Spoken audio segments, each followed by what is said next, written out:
This is Deborah. People came to her all day long. If two neighbors couldn't agree, they came. If a family had a problem they couldn't solve, they came. If someone just didn't know what was growing on their foot, they came. She had the answers.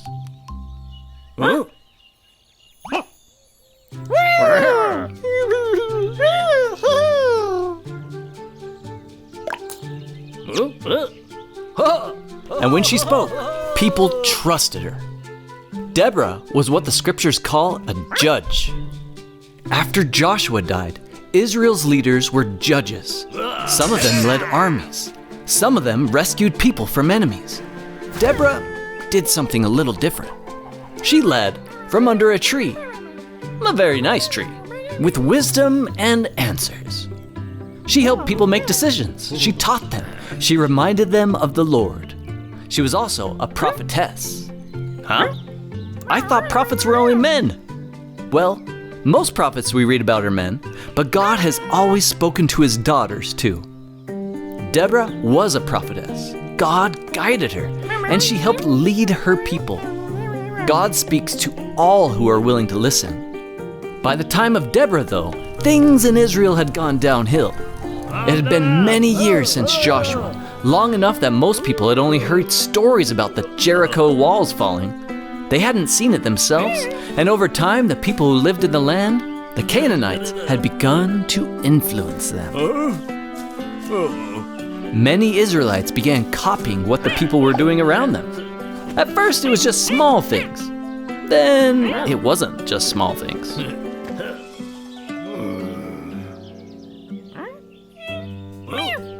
Before long, the Canaanites were in charge.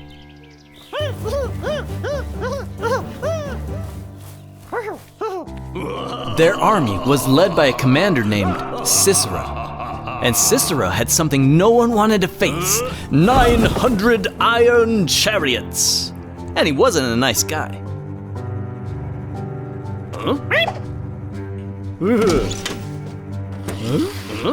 The Israelites didn't know what to do.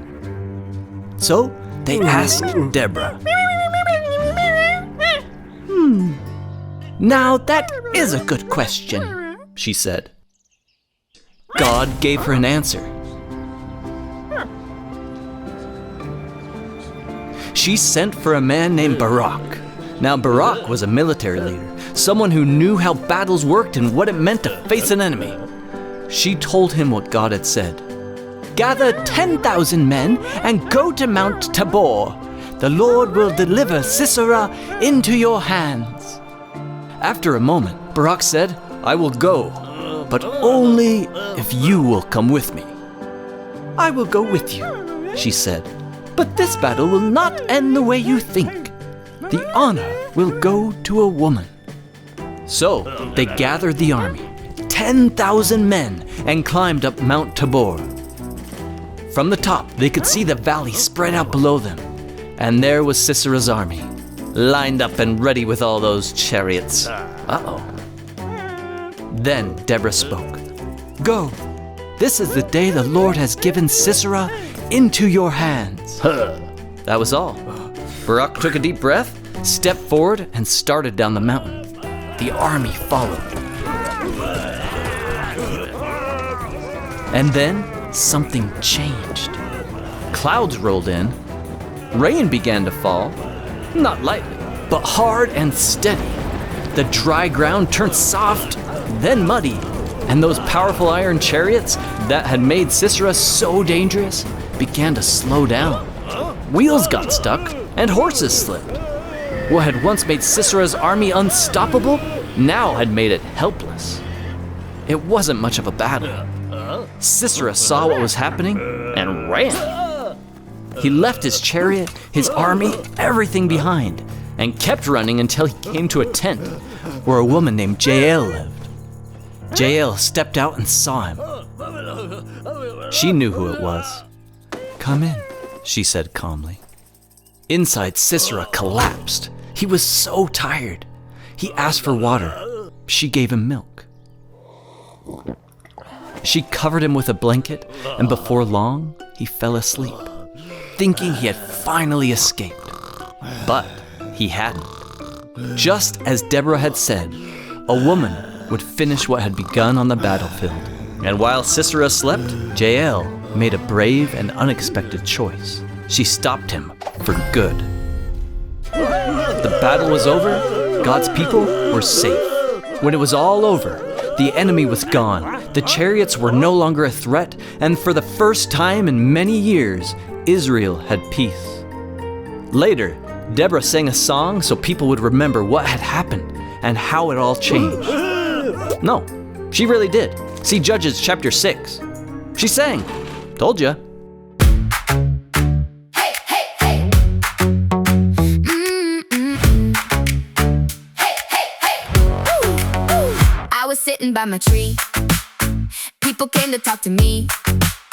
Then the Lord said, now is time. Call Barak, this plan is mine. God goes first. Hey, we follow. Hey, step by step. Hey, watch him lead the way. God goes first. Hey, we don't fear. No, when he says go. Hey, we go, we go, we go, go, go, go. And the land stayed quiet for 40 years. Deborah helped the people believe in God. She trusted him. She spoke with courage, and because of her faith, others found faith too. You can do that too. When you trust the Lord, when you choose what's right, when you speak up and help others, you can help someone else believe. Thumby challenge. Play Deborah Says Go. Just like red light, green light, but with some faith. One person is Deborah, the leader. Everyone else lines up on the other side of the room. When Deborah says go, the Lord is with you. Everyone moves forward fast.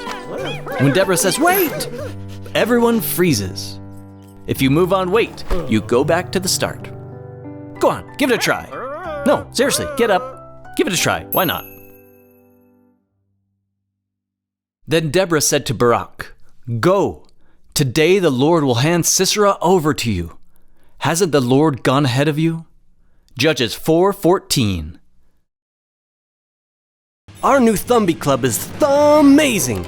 Scripture video games, exclusive videos, printable downloads, and so much more. Head over to thumbfollowme.com and join our Thumby Club. Thank you so much for your support. Oh, before you go, check out some of this Thumb-mazing artwork. If you want to share some of your artwork or pictures of you doing a Thumby challenge, go ahead and visit us at thumbfollowme.com, and you'll have a chance to be seen in one of our episodes.